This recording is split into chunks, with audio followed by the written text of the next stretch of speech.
Hello दोस्तों, स्वागत है आपका हमारी साइकोलॉजी क्लासेस में। तो आज हम आपको बताने जा रहे हैं सोशल साइकोलॉजी के बारे में कि सोशल साइकोलॉजी क्या होती है और इसका जो संक्षिप्त इतिहास है उसके बारे में बताएंगे आपको। ठीक है, तो यहाँ पे आप देखिए, यहाँ पे लिखा है सोशल साइकोलॉजी समाज मनोविज्ञान। ठीक है, समाज मनोविज्ञान के बारे में छोटा सा इंट्रोडक्शन देंगे और इसके इतिहास के बारे में बताएंगे। ठीक है, तो देखो यहाँ पे लिखा हुआ आपको दिख रहा होगा कि समाज मनोविज्ञान का संक्षिप्त इतिहास। ठीक है, brief history of social psychology. तो इसमें अब आप देखिए, यहाँ पे लिखा है समाज मनोविज्ञान में व्यक्तियों का अध्ययन समाज में किया जाता है। ठीक है, समाज मनोविज्ञान की प्रत्येक शाखा के समान समाज मनोविज्ञान का भी अपना एक विशेष इतिहास है। तो इतनी लाइन का मतलब हम आपको बताते हैं कि समाज मनोविज्ञान में व्यक्तियों का अध्ययन समाज में किया जाता है। इसका मतलब है कि जो समाज मनोविज्ञान है, जैसे वैसे बोलते हैं ना, मनोविज्ञान क्या है, तो व्यक्ति के जो व्यवहारों का अध्ययन होता है। ठीक है, तो अब मनोविज्ञान में क्या है, व्यक्ति के व्यवहारों का अध्ययन किया जाता है। तो उसमें क्या है, अब इसी तरीके से जो समाज मनोविज्ञान है उसमें सामाजिक रूप से व्यक्ति के व्यवहारों का अध्ययन होता है। ठीक है, तो अब इसमें क्या है, जैसे व्यक्ति का जो व्यवहार है वो समाज के प्रति कैसा है, समाज में वो अपने व्यवहार को किस तरीके से व्यक्त करता है। ठीक है, तो ये चीजें इसमें रहती हैं। अब इसमें क्या है कि जैसे मान के चलो कोई भी सामाजिक कार्यक्रम होता है, उसमें किसी व्यक्ति की उस कार्यक्रम में शामिल होना या ना होना, उसकी अपनी सोच है, उसका अपना व्यवहार है, ये रहता है। ठीक है, तो उसका व्यवहार क्या है, उसकी सोच क्या है, इन सब चीजों का अध्ययन किया जाता है कि समाज के प्रति उसका नजरिया क्या है। ठीक है, अब देखिए, अब इसमें क्या है, मनोविज्ञान की प्रत्येक शाखा के समान समाज मनोविज्ञान का अपना एक विशेष इतिहास है। तो ये बात ये है कि मनोविज्ञान की कई शाखाएं हैं, जैसे कि व्यक्तित्व मनोविज्ञान है, संज्ञानात्मक मनोविज्ञान है, नैदानिक मनोविज्ञान है, शिक्षा मनोविज्ञान है, ऐसे ही समाज मनोविज्ञान है। ठीक है, तो अब यहाँ पे क्या है, इसकी भी बहुत शाखाएं हैं, मैंने आपको कुछ शाखाओं के नाम बताए हैं। ठीक है, तो इसका भी अपना एक विशेष इतिहास है। अब देखिए, जो आधुनिक समाज मनोवैज्ञानिक हैं, ठीक है ना, तो उन्होंने क्या है, उनके अनुसार उन्होंने जो इतिहास को क्या है कि इतिहास बहुत बड़ा रहता है। अब आप छोटे मतलब ऐसे एकदम से इतना तो नहीं पढ़ सकता ना कोई भी, तो उन्होंने क्या है, उनको 4 भागों में बांट दिया है।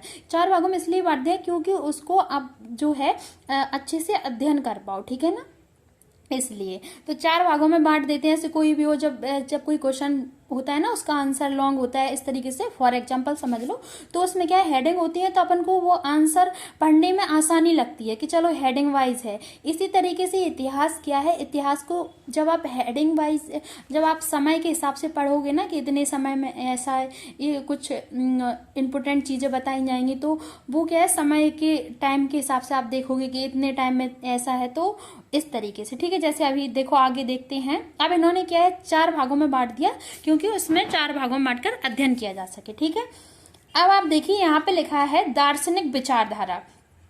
तो दार्शनिक विचारधारा ये पहला भाग है, फिलोसॉफिकल व्यू पॉइंट। ठीक है, फिलोसॉफिकल व्यू पॉइंट्स जो हैं दार्शनिक विचारधारा कहते हैं। ठीक है, अब दूसरा जो भाग है वो है समाज मनोविज्ञान का प्रारंभिक काल। ठीक है, तो early years of social psychology. ठीक है, अब जो तीसरा पॉइंट है, तीसरा भाग है, वो है 1940 से 1970 के बीच का समाज मनोविज्ञान। ठीक है, तो social psychology in between 1940 and 1970। ठीक है, अब क्या है, आपको 1900, अब यहाँ पे देखिए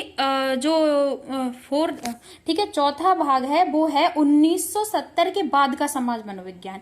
ठीक है, अब यहाँ पे 1970 के बाद का समाज मनोविज्ञान बताया गया, सोशल साइकोलॉजी आफ्टर 1970। ठीक है, ये तो हमने आपको 4 भाग बता दिए जिसमें इन्होंने इसके इतिहास को बांटा है। ठीक है, अब यहाँ पे क्या है, यहाँ पे अब आप देख सकते हैं, यहाँ पे लिखा हुआ है, इन 4 कालों में समाज मनोविज्ञान के क्षेत्र में जो प्रमुख विकास हुए हैं उनका संक्षिप्त विवरण इस प्रकार है। ठीक है, तो इसका जो विवरण मतलब इसको थोड़ा डिटेल में बताया गया है नीचे, तो अभी लिखा हुआ है नीचे आप देख रहे हैं। देखो यहाँ पे जो दार्शनिक विचारधारा लिखी दिख रही है, इसको थोड़ा देखो डिस्क्राइब किया गया है, तो वही चीज है, थोड़ा डिटेल में बताया है, तो यहाँ पे बताएंगे। ठीक है, तो चार कालों मतलब समय की बात हो रही है।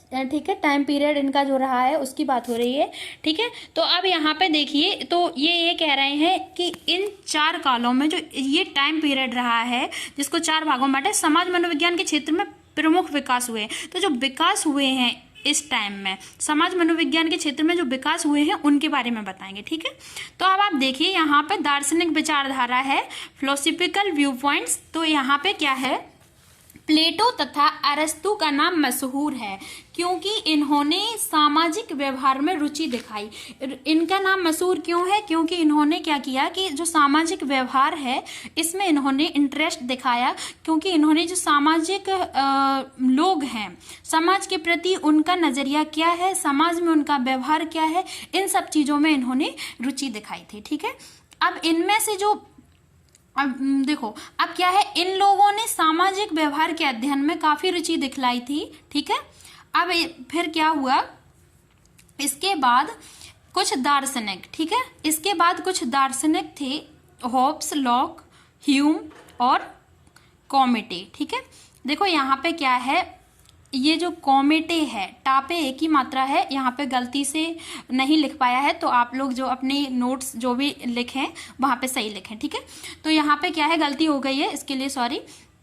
तो जो कॉमेटे हैं यहाँ पे, तो उन्होंने देखो यहाँ पे देखिए बाद में जो कुछ ये दार्शनिक थे, हॉब्स देखो 1651, लॉक 1651, लॉक जो है वो है 1690। ठीक है, 1690, और जो ह्यूम है 1739। ठीक है, 1739, और जो कॉमेटे हैं वो 1830। ठीक है, 1830। अब यहाँ पे क्या है, इन्होंने क्या किया, जो सामाजिक व्यवहार को समझने के लिए, इन लोगों ने सामाजिक व्यवहार को समझने के लिए अपने अपने ढंग के सुझावों पर बल दिया। ठीक है, तो इन्होंने क्या किया, इन्होंने सामाजिक व्यवहार को समझा। ठीक है, अब इन्होंने क्या किया, फिर इन्हें जो समझ में आया, ठीक है, इन्होंने अपने अनुसार फिर कुछ एडवाइस दी। ठीक है, कुछ सॉल्यूशन दिए और उन पे बल दिया। ठीक है, तो ये चीज है। अब यहाँ पे क्या है, इन्होंने जो अब इसमें जो नेक्स्ट पॉइंट मैंने लिखा है, कॉमेटे को, टापे की मात्रा मैंने बता दिया, यहाँ पे नाम गलत लिख गया है। कॉमेटे को समाज शास्त्र का जनक कहा जाता है। इस बात पे बहुत विशेष ध्यान रखना कि फादर ऑफ सोशोलॉजी। ठीक है, तो इन्हें समाज शास्त्र का जनक कहा जाता है, समाज मनोविज्ञान का नहीं। ठीक है, अब यहाँ पे क्या है, इनका नाम क्यों आया तो वो भी बताएंगे। इनका नाम इसलिए यहाँ पे लिखा गया है क्योंकि क्या है, इनका नाम इसलिए यहाँ पे समाज मनोविज्ञान में आया है क्योंकि जो इनकी विचारधारा से समाज मनोविज्ञान की उत्पत्ति में काफी सहायता मिली है। ठीक है, तो जो समाज मनोविज्ञान की उत्पत्ति हुई है वो इनकी विचारधारा से, उसमें बहुत हेल्प मिली है, इसलिए। ठीक है, तो इसलिए इनका नाम यहाँ पे बताया जाता है। अब क्या है, फ्रेंच क्रांति के बाद, जो फ्रेंच क्रांति थी, फ्रेंच क्रांति के बाद इन्हें ऐसा ज्ञात हुआ कि समाज में व्यक्तियों का व्यवहार किसी नियम द्वारा निर्देशित होना चाहिए। तो जो एक फ्रेंच क्रांति थी उसके बाद इन्हें ऐसा महसूस हुआ, इन्हें ज्ञात हुआ कि समाज में व्यक्तियों का व्यवहार किसी एक नियम द्वारा निर्देशित होना चाहिए। मतलब कोई ऐसा नियम होना चाहिए जिसके निर्देश के अनुसार व्यक्ति अपना व्यवहार करें। ठीक है, मतलब एक रूल होना चाहिए, रूल के अकॉर्डिंग लोग अपना व्यवहार समाज में करें, ऐसा। ठीक है, अब ऐसा होने से विभिन्न सामाजिक परिस्थितियों में व्यक्तियों के व्यवहारों का पूर्व कथन करना आसान हो सकता है। इनका मानना था कि अगर व्यक्ति इस तरीके का व्यवहार ऐसे अगर करेंगे किसी नियम के अनुसार, तो क्या है कि जो विभिन्न सामाजिक परिस्थिति हैं, जो अलग अलग प्रकार की सामाजिक परिस्थिति हैं, तो उनमें व्यक्ति अपने व्यवहार को पूर्व कथन करना आसान हो सकता है। आप उसमें व्यक्ति अपने व्यवहार को बता सकता है, जो भी बात है वो अपने व्यवहार को पुराने तरीके से भी बता सकता है या ला सकता है। ठीक है, अब यहाँ पे क्या है, 18वीं शताब्दी तथा 19वीं शताब्दी में सामाजिक व्यवहार से संबंधित दार्शनिक विचारों की महत्वता धीरे धीरे बढ़ने लगी। तो जो 18वीं शताब्दी से 19वीं शताब्दी का जो समय था, उसमें सामाजिक व्यवहार से संबंधित जो सामाजिक व्यवहार था ना, मैंने बताया जो सामाजिक, ये समझ लो समाज में क्या है, जो व्यक्ति है उनसे तो मिलकर समाज बनता है, उनका जो एक समझ लो ऐसे ग्रुप जैसा समझ लो, एग्जांपल बता रहे हैं तो ग्रुप जैसा समझ लो। तो उसमें क्या है, व्यवहार में संबंधित, क्योंकि उनका जो व्यवहार है उससे संबंधित दार्शनिक विचारों की, ठीक है। तो जो दार्शनिक विचार थे उनकी महत्वता धीरे धीरे बढ़ने लगी, ठीक है। अब इसमें जो दूसरा पॉइंट है वो आप देख रहे हैं इसका दूसरा भाग है वो है समाज मनोविज्ञान का प्रारंभिक काल, ठीक है, early years of social psychology. तो इसमें क्या है कि इसमें इन्होंने बताया समाज मनोविज्ञान का प्रारंभिक काल 1908 से 39 तक माना गया है, मतलब 1908 से 1939 तक माना गया है, ठीक है। तो यहाँ पे क्या है, देखो यहाँ पे इन्होंने जो मैंने लिखा है दूसरे पॉइंट में वो लिखा है समाज मनोविज्ञान के क्षेत्र में सबसे पहला प्रयोग ट्रिपलेट द्वारा 1897 में किया गया, ठीक है। तो अब इसमें जो पहला आप पॉइंट देख रहे हैं, समाज मनोविज्ञान का प्रारंभिक काल 1908 से 1939 का माना गया है, ठीक है। तो समाज मनोविज्ञान की नींव की घोषणा कोई एक निश्चित वर्ष में किसी विशेष वैज्ञानिक द्वारा नहीं की गई, ठीक है। अब क्या है, जो समाज मनोविज्ञान है ना, उसकी नींव की घोषणा किसी निश्चित वर्ष में नहीं की गई, ठीक है, और किसी वैज्ञानिक द्वारा नहीं की गई है, ठीक है। तो अब ये क्या है कि जो समाज मनोविज्ञान है इसकी कोई निश्चित वर्ष नहीं है, ठीक है, और किसी वैज्ञानिक द्वारा नहीं की गई है। अब इसमें ऐसा बताया गया, अब क्या है कि जो समाज मनोविज्ञान के क्षेत्र में सबसे पहला प्रयोग, अब जो यहाँ पे आप देख रहे हैं, यहाँ पे देखो लिखा है समाज मनोविज्ञान के क्षेत्र में सबसे पहला प्रयोग ट्रिपलेट द्वारा 1897 में किया गया। अब यहाँ पे क्या है, यहाँ से एक ऑब्जेक्टिव क्वेश्चन भी बन जाता है, ठीक है। क्वेश्चन ये बन जाता है कि समाज मनोविज्ञान के क्षेत्र में सबसे पहला प्रयोग किसने किया था, तो ट्रिपलेट ने किया था। अब ट्रिपलेट ने, और फिर दूसरा क्वेश्चन ये बन जाता है ऑब्जेक्टिव, देखो ऑब्जेक्टिव क्वेश्चन जो नेट और सेट के एग्जाम होते हैं इस तरीके के उसमें आते हैं, और आपका जो भी है, ठीक है, एमए में ऑब्जेक्टिव क्वेश्चन नहीं आते हैं। अब यहाँ पे आप देखिए ट्रिपलेट, अब ट्रिपलेट द्वारा किया गया। अब यहाँ पे वो इस तरीके से भी क्वेश्चन पूछ सकते हैं कि ट्रिपलेट द्वारा समाज मनोविज्ञान के क्षेत्र में सबसे पहला प्रयोग कौन सी सन में किया गया, ठीक है। तो आप तब आंसर देखो 18, तब इसका आंसर है 1897 में, ठीक है। तो इस तरीके से जो नेक्स्ट पॉइंट है, वो नेक्स्ट पॉइंट क्या है, नेक्स्ट पॉइंट है आधुनिक समाज मनोविज्ञान के वैज्ञानिक अध्ययन की शुरुआत 1908 से मानते हैं, ठीक है। तो जो आधुनिक समाज मनोवैज्ञानिक हैं वो मनोविज्ञान की शुरुआत कब से मानते हैं, 1908 से, ठीक है। तो यहाँ पे आप देखिए समाज मनोविज्ञान की शुरुआत कब से मानते हैं, देखो समाज मनोविज्ञान के वैज्ञानिक अध्ययन की शुरुआत, तो वैज्ञानिक अध्ययन ये उनका ये साइंटिफिक स्टडी इसकी कब से मानते हैं, 1908 से, ठीक है। जो समाज मनोवैज्ञानिक है वो समाज मनोविज्ञान की देखिए साइंटिफिक स्टडी की शुरुआत मानते हैं, वैज्ञानिक अध्ययन की शुरुआत मानते हैं 1908 से, ठीक है, कि इसको साइंटिफिक स्टडी की तरह मतलब साइंटिफिक स्टडी कब से माना गया। अब क्या है, जब समाज मनोविज्ञान की 2 पाठ्य पुस्तकें प्रकाशित की गई। अब यहाँ पे देखिए, यहाँ पे नेक्स्ट पॉइंट में लिखा है कि समाज मनोविज्ञान की 2 पाठ्य पुस्तकें प्रकाशित की गई थी। एक पाठ्य पुस्तक विलियम मैकडूगल द्वारा प्रकाशित की गई और दूसरी पाठ्य पुस्तक समाजशास्त्री एडवर्ड रॉस द्वारा प्रकाशित की गई, ठीक है। तो जो पहली वाली पुस्तक थी वो किसके द्वारा प्रकाशित की गई थी, विलियम मैकडूगल द्वारा, ठीक है, और दूसरी वाली पुस्तक थी वो किसके द्वारा की गई थी, रॉस के द्वारा। तो जो पहली वाली पुस्तक थी उसमें उन्होंने बताया था, पहली वाली पुस्तक में क्या बताया था कि पहली वाली पुस्तक में बताया था सामाजिक व्यवहार, मैकडूगल ने बताया था कि सामाजिक व्यवहार मूलतः जन्मजात प्रवृत्ति द्वारा निर्धारित होता है।